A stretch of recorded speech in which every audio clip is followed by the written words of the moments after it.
Staged Instagram videos, the holiday trailer, Meghan's return to acting, hopping from a gala to a Kardashian party. You think you know what's coming when Meghan and Harry walk into a party, but nope. Backstabbing the Kardashians after they welcomed you with open arms? Classic. With these two, it's always self-promo first, everything else second.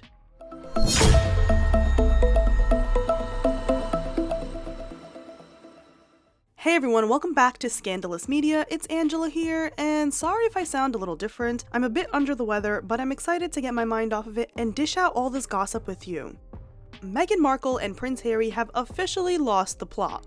It's comical to see our failed royals, be failed royals, and stumble through everything they once claimed they wouldn't do. Now, they're feuding with the Kardashians, who are reportedly pissed. That's why you gotta watch your back when it comes to Meghan and Harry. They will smile in your face and then twist the narrative around. Before any of this even happened, I talked about this exact thing in my video about their embarrassing month that backfired. And for years, we talked about their wannabe reality TV show on Netflix, and now they're hanging out with the reality TV family, the Kardashians. They both attended Kris Jenner's 70th birthday bash, and it's truly two worlds colliding for me. You guys know I'm not just a Meghan and Harry channel, but I've been discussing Hollywood gossip for 12 years. So to see my royal family topic merge at a party where my main topics are, I'm talking the Kardashians, the Jenners, the Biebers, I mean, come on. Meghan Markle and Prince Harry have officially succumbed to being C-listers in comparison to this A-lister event, and it's hilarious to witness, but maybe sad for them. After once telling Variety magazine in 2022 that, "I'm done, my intention is to absolutely not return to acting," Meghan's now making her return to acting in a cameo role for an Amazon Prime video. Not a blockbuster, not a headline-grabbing role, just this. And that tells us a lot, as I'll explain later. Meghan is now on the cover of Harper's Bazaar and was probably asked a whole bunch of nonsense and nothing worthwhile. From what I've seen, she is gloating about how much Harry loves her, and the media he sees doesn't affect that. Okay. So much to say here, but I'll leave it for the next video. Meanwhile, Meghan has spent the entire year showing us behind the scenes of her life, despite once claiming she only wants privacy and to protect the kids from public view. Now she's shoving cameras in their faces, or should I say in their backs, while trying to disprove every media headline one Instagram story at a time. We talked about that in my last video, recapping Harry and Meghan's embarrassing month. Do you want a full video recapping their most embarrassing year? Drop your top 3 most cringeworthy moments in the comments below, and I'll compile my annual top 10 for a good laugh. Be sure to like and subscribe for new videos every single week. Put those post notifications on so you don't miss the live chat premiere we do for every single video. Hi live fam who's watching right now.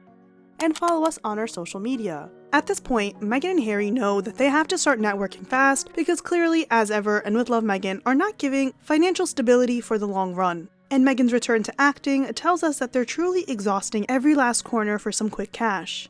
Speaking of quick cash, let me put you on to something that actually works.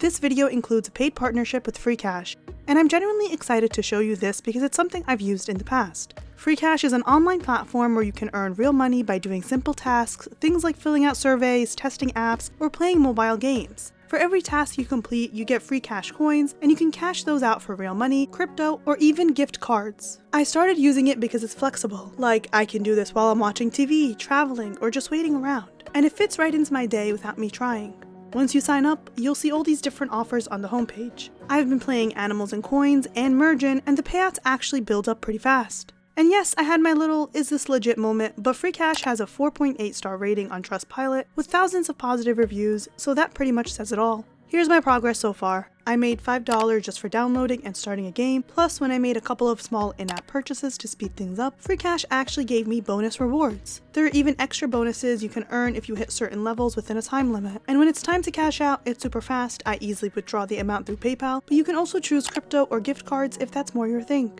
If you want to try it out, click my link in the description box or scan my QR code on screen right now. Huge thank you to Free Cash for sponsoring this video because honestly, they might come in handy, especially if all this Kardashian drama ends up complicating Meghan and Harry's big comeback era even more. Slumming it with the Kardashians.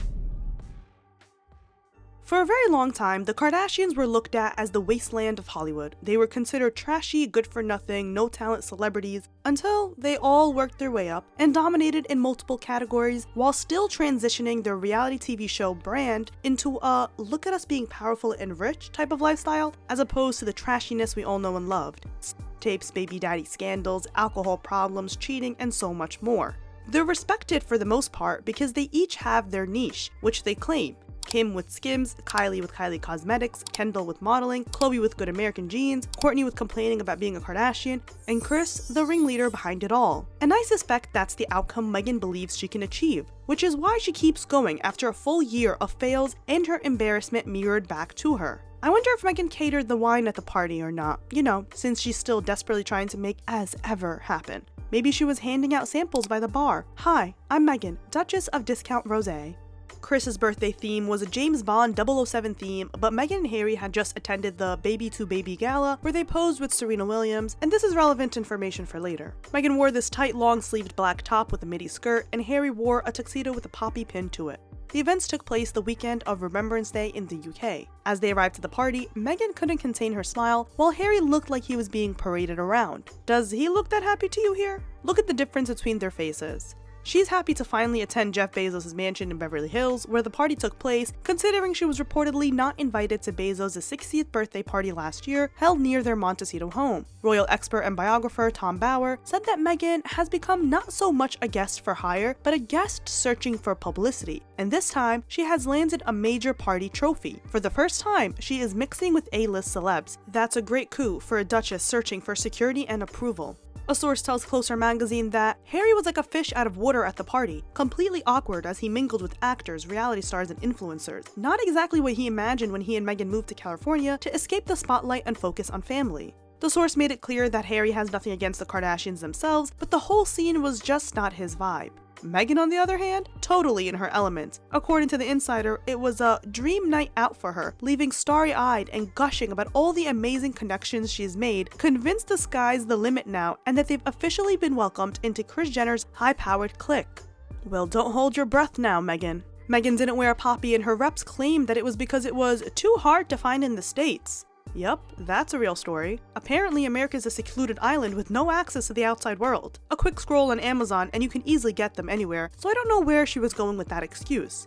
And this just shows us how performative she and Harry are, because for every single year after leaving the royal family, they did a whole thing on their own in honor of Remembrance Day. Whether it was a pre-recorded video last year, attending an event with the US troops as Meghan stands in front of Harry, the point is, they always did something. But now, the mask is off and their true nature is revealed. Meghan never cared about anything but herself. And Harry? Well, he's a side character, clinging to whatever remnants of his old identity he can find. And as always, the drama only escalates, and unsurprisingly, it doesn't end well for Meghan and Harry. After begging for a seat at the table, Meghan and Harry are now feuding with the Kardashians. I couldn't even have written a funnier story.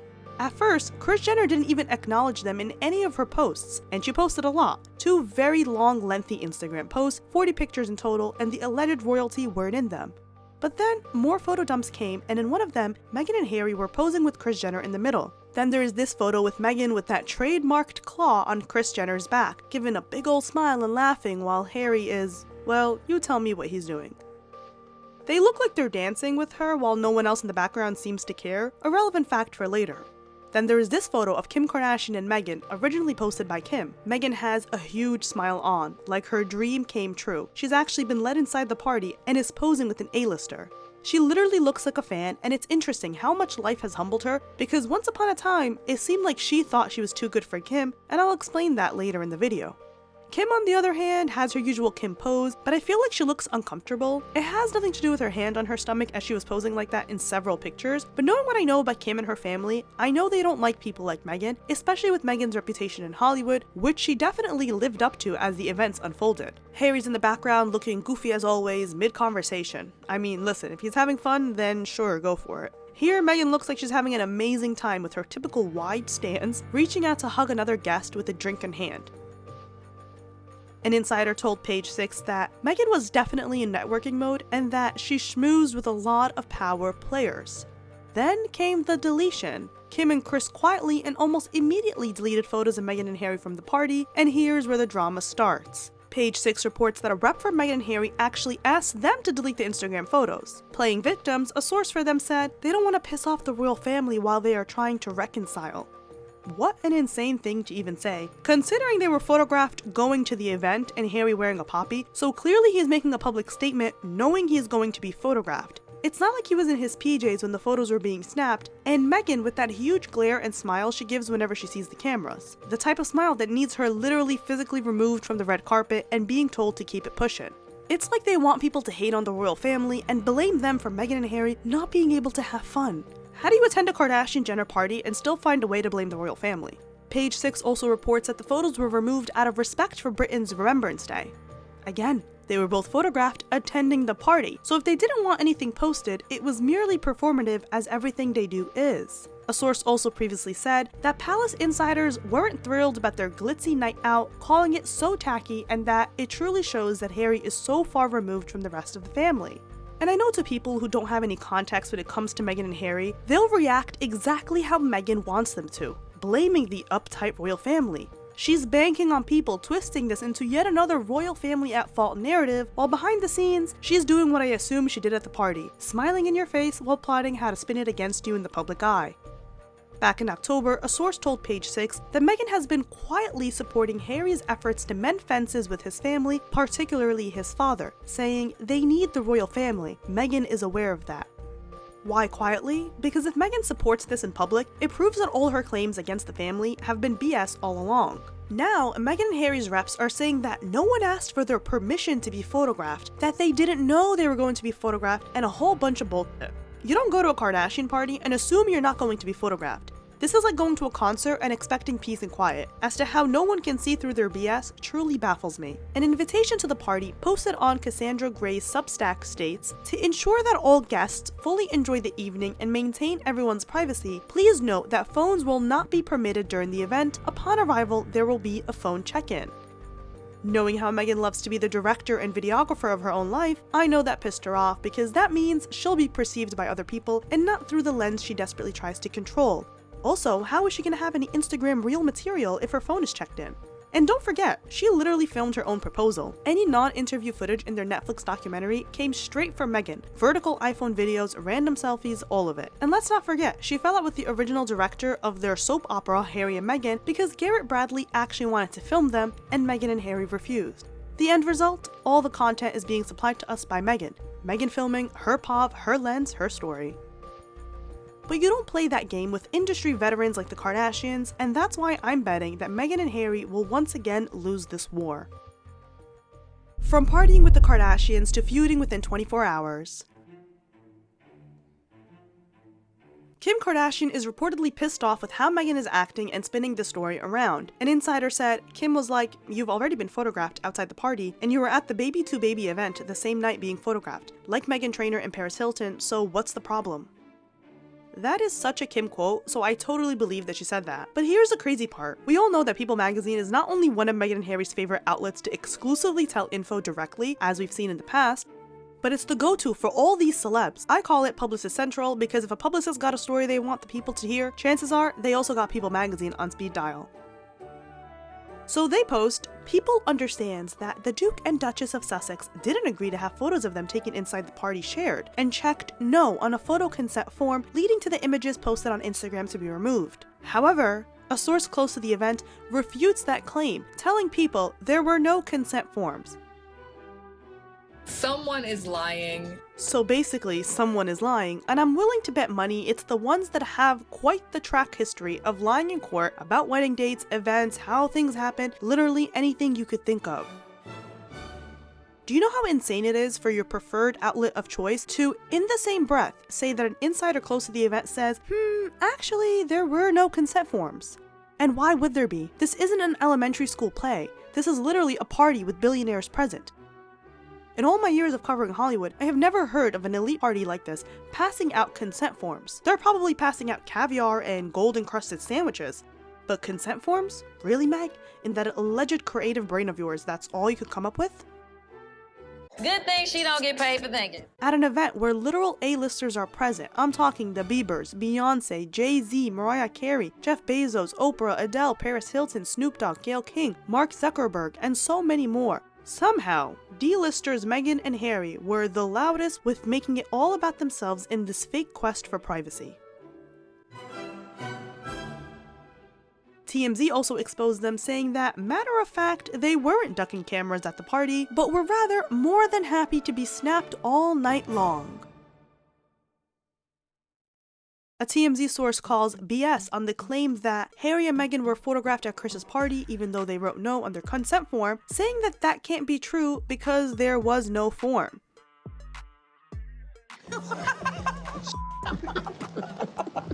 TMZ continues, "We're told no consent form was required. Since this was a party full of intimate friends only, no legal docs needed among pals. Guests were even asked to check their phones in upon arrival, so nothing unwanted went up on social media, and you won't see this mega bash on the Kardashians because the show wasn't filming during the party." We hear Meghan in particular was more than happy to pose, with our source saying she even approved the pics taken by the designated party photographer that night. Damn! Let me tell you something, the Kardashians have a lot of media connections, so I don't doubt that the sources talking to TMZ and People magazine is either Kris Jenner herself or direct, highly reliable sources. And come on, do these two look like they were ducking cameras at that party and upset at the flash photography that one can only assume they witnessed? It's not like we see a sly photo taken through a window. She literally posed for the photos. They both did. This is literally the fake New York car chase all over again, and then people have the audacity to tell me I'm being too hard on Meghan and Harry when they go around lying like it's their full-time job. And just to show you the insanity, 2 years ago in New York, Meghan and Harry entered through the back door of some car dealership to avoid paparazzi, even though it's literally a glass building so we can see them quite well. And you know what else we could see? That paparazzi camera flash loving smile. And when they left the event, Meghan had the world's happiest smile on, surrounded by her favorite things, so much paparazzi outside, as one would expect from an event in New York. You don't attend the VMAs and question why there's a red carpet. So they got inside their blacked out van with their security detail, only to hop inside a taxi cab for I don't know what other reason besides the purpose of drawing attention to yourself. Pose for the paparazzi and then claim your life was in danger in a 2-hour high-speed chase in New York City out of all places. Yeah. The city with the most surveillance in the world couldn't even verify that claim, because as a New Yorker, you're lucky to make it 1 mile within 30 minutes, let alone a 2-hour high-speed chase. Here's my thing, if you're gonna lie, at least make it believable.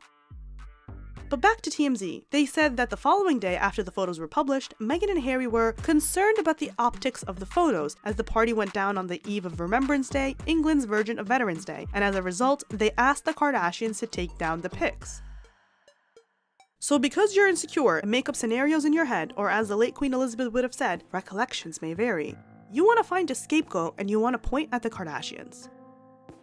As Kim reportedly said, they had no problem being photographed with Serena Williams. What purpose did they have at the gala? Literally, what purpose do they have anywhere besides making up stories? If they wanted to really avoid paparazzi, they wouldn't have posed inside the party, and they would have entered through a secret entrance like Beyonce and Jay-Z, who weren't photographed attending the party, by the way. You cannot tell me that Meghan looks concerned or even thinking about Remembrance Day for a second in these photos. She looks more than happy to get her photo taken, as she usually does. And get this, according to brand expert Nick Ed, their whole appearance at Kris Jenner's party was basically about buttering up Jeff Bezos, whose production company is behind the movie Meghan is starring in, and in the process, they apparently upset the Jenner Kardashians. Nick Ed points out that Harry and Meghan are in this awkward position because being buddies with a billionaire goes against the narrative of environmental support and mental health that they've spent years trying to sell. He adds that they have a problem admitting they're now part of Hollywood society, which, let's be real, is exactly what Meghan has always wanted. You can't on one hand use your star power to do good at charity events, and on the other hand, demand you're erased from any glitzy event that might make you look like a Hollywood player. Which brings me to the next part. Crawling back for crumbs, the Duchess re-auditions for fame. After years of Meghan claiming she would never return to acting and pretending like Hollywood fame was no longer her goal, desperately trying to disprove the narrative that she only married Harry to further her own career and agenda, insisting she tried everything to be happy, but the royal family is out to get her, and pretending that she and Harry were devoted public servants and philanthropists trying to help everyone else while the big bad royal stood in the way, the mask is finally fully burned off. Meghan is back to acting. She's set to star in a new film alongside Lily Collins, Brie Larson, and Jack Quaid called Close Personal Friends, reportedly playing herself. What? Yes, Meghan, the real-life former Duchess, playing Meghan Markle in a story about couples where one is famous and the other isn't. She was spotted on set in Pasadena for the Amazon MGM Studios production, and according to a source, this is a massive moment for Meghan and signifies a return to doing what she truly loves. Apparently, she's been swamped with offers, but this one felt right, and that Harry is really supportive, because nothing says genuine support like standing by while the spotlight returns fully to your wife. I highly doubt she's swamped by offers, because if she is, her return to the big screen would be a big-time blockbuster and not some random Amazon movie where she doesn't have a real role. She's always trying to imply that her acting career was bigger than it was. Meanwhile, her discography was quite lackluster, and if she hadn't married a prince then, who knows what side character she'd be playing nowadays, since Hollywood moves on fast and it doesn't feel bad for who they leave behind. And according to Tom Bower's book Revenge, by the end of 2017, no major roles were being offered and series directors weren't considering her, exactly what she feared. Her income would plummet and her Hollywood trajectory stalled. Don't forget that before With Love, Meghan and As Ever, Meghan was stalled for years, not knowing what direction she and Harry could go with. They played their hand at philanthropy with the Parents Network, the faux royal activist tours, going to schools, blah blah blah blah blah. Most of the time, they had nothing worthwhile to add, and you could tell that Meghan could not care. She was bored as hell, and I think she's still bored as hell with As Ever and With Love, Meghan. I believe she always wanted to return to acting and was pretending like she didn't get her into one of the world's oldest monarchies to further her own agenda. Example A. Harry pitching Meghan for a voiceover job to Bob Iger, the CEO of Disney, at the Lion King premiere in 2019.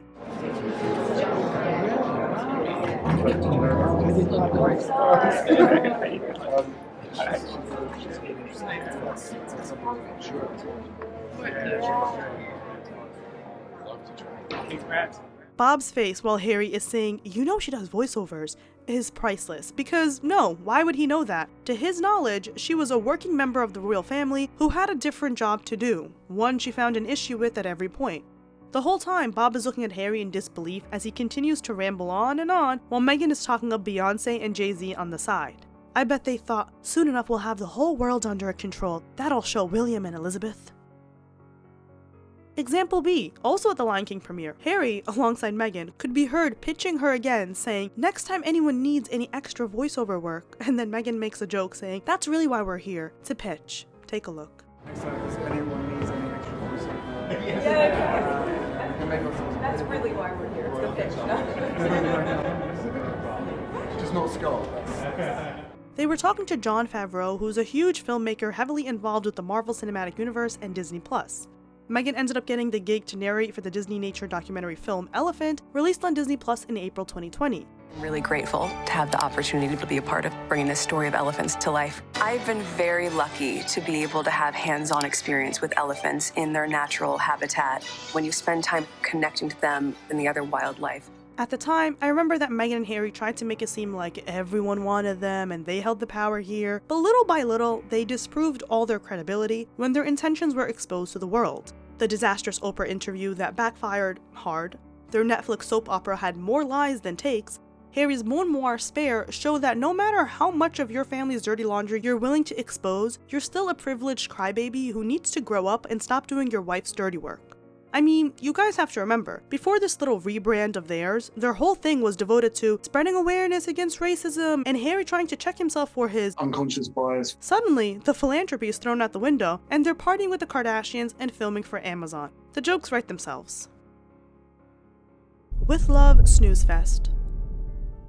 The trailer for With Love, Meghan's holiday special just dropped, and it's the same beige, bland, and basic trailer as usual, this time with Meghan throwing out the big guns, Harry and the kids. You'd think that after With Love, Meghan face-plants it off the charts 2 seasons in a row, she'd finally switch up the formula, but nope. Season 1 debuted with 2.6 million views and then nosedived so hard it landed at number 383 on Netflix mid-year rankings. Season 2 didn't even crack Netflix's top 10, didn't touch the top 50, and probably didn't even chart in the top 400. It was statistically a flop, and yet here she is again, wandering around a set, pretending everything is perfect, reportedly wearing clothes she's stolen from photo shoots, still selling that same curated fantasy that we know doesn't align with her and is bound to be dropped soon. Our favorite background shadow, Harry, finally got the role of kisser, and like every kiss of Meghan and Harry's nowadays, it always seems awkward and forced. His body language shows him turned away from her, and as you can see, his chest is facing away from Meghan. Sure enough, it probably has to do with the fact that he's mid-eating and here she is planting a kiss on him, but even in that cringe fest of a video posted to Instagram by Meghan, where you see her setting up a camera and seemingly staging a celebration over the Dodgers' win alongside an unimpressed Harry, he couldn't even pretend to fake affection, his body not moving an inch as he did what the script likely told him to do, kiss the screeching lady.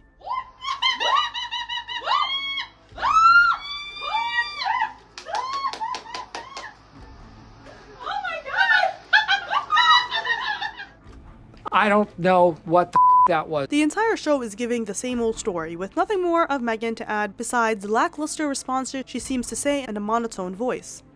I like this. It's got cracked. Heyo. Just so easy and elegant. It's so festive. It's about making people feel comfortable. Had it not been for the cheery holiday music, I think this was the same trailer for season 1 and 2. Meghan with a bunch of guests she has nothing in common with. Check out my previous videos recapping those hilarious seasons. One of the guests is like, you can do things that make people feel a little bit more seen, and Meghan kind of like finishes the sentence for him first. You can do things that make people feel a little bit more seen. See? And he's like, see? Just because she finished his sentence, even though it was pretty obvious he was going to say makes people feel a little bit more seen. And it's ironic that Meghan is constantly inviting a bunch of people she doesn't know on her show to talk about traditions, family, and togetherness, yet we rarely see any of that reflected in the actual guests. Take Selena plus Chef for example. Selena Gomez would invite chefs to teach her how to cook, and you guys know I'm very critical of her, but at least that's a cool concept behind a show, and she had her friends and family present throughout each episode. It wasn't like random TV hosts, celebs, and people she didn't personally know where she was gifting them personal gifts that seemed very thoughtful. It was a little bit more real as opposed to this whole thing we see with Meghan. Meghan also revealed Archie and Lilibet's letters to Santa, which is really an alleged quote of theirs saying they've been good and to travel safely, written by Meghan on a mug. But hey, anything to get the kids mentioned so the media can push out any BS for some substance to promote the show. I couldn't find any info on when the show was filmed, but the holiday special was announced November 10th, set to premiere on December 3rd, so it's possible that it got filmed before November. If so, faking Christmas letters by the kids is even more hilarious. The emerald green gown Meghan is wearing in the trailer was confirmed to be the identical one she wore in the 2022 Variety cover photoshoot. Funny enough, Meghan reportedly has a reputation for keeping, or rather stealing, items after a photoshoot. Well-respected journalist Vanessa Gergardis once claimed during a March 2024 appearance on Andrew Gold's Heretics podcast that she was told Meghan allegedly walked off with several items from the shoot without permission, and now it appears the dress could be one of them, and it definitely wouldn't be the first time. Ironically enough, that's the same interview where she said her intention is to absolutely not return to acting and that she's done. That's the funny thing with Meghan. Life has humbled her so hard, she's now doing things she thought she's too good for because the world wasn't handed to her because she felt like it should be. I believe that Harry and Meghan, more specifically Meghan, originally felt like they were too good for the Kardashians. They didn't want to be compared to them when they had a reality TV show on Netflix, betting on the royal family and hoping that alone would guarantee them exclusive access for the next 10 years. Oh no, Meghan was trying to secure the likes of Taylor Swift, the Beckhams, George and Amal Clooney, and a bunch of other people she invited to the wedding in hopes of finally being recognized now that she was a royal. So for years, she wouldn't associate with the Kardashians because she thought she was too good for them. She wasn't going to hang around reality stars. No. She was a former member of the royal family. She was here to save the world one pair of jeans at a time. Remember that moment when she basically implied that she helped stop human f***ing just by wearing jeans? Yeah, that Meghan. Small businesses would take women out of positions of being trafficked and instead give them jobs, and by wearing those jeans, I knew it was going to allow them to save more women. I knew to save more women. She's not here for the glamorous lifestyle. She's here to make a difference. Only for the mask to drop. Because for years, Meghan and Harry have been BSing their way through one reinvention after another, desperately trying to figure out which image to sell us next. Are they activists touring Nigeria and Colombia, saving the world one photo op at a time? Are they world leaders fixing racism through carefully curated appearances? I wanted to say the right thing, and I was really nervous that I wouldn't, or that it would get picked apart, and I realized the only wrong thing to say is to say nothing. And I was thinking about this moment when I was a sophomore in high school. I was 15, and as you know, sophomore year is the year that we do volunteer work, which is a prerequisite for graduating. And I remember my teacher at the time, one of my teachers, Miss Kalia, said to me before I was leaving for a day of volunteering. Unconscious bias, from my understanding, having had the upbringing and the education that I had, Or are they social workers connecting with mixed-race kids in underprivileged neighborhoods because it plays well online? Find out in the next installment of Where Will Harry and Meghan Be Next Year? Well, that's all for this video. I hope you guys enjoyed. Let me know what you think down in the comments below. Drop your thoughts and let me know what other videos you want to see from me. Be sure to like and subscribe for new videos every single week. Put those post notifications on so you don't miss the live chat premiere we do for every single video. Follow us on our social media, and as ever, I'll see you next time.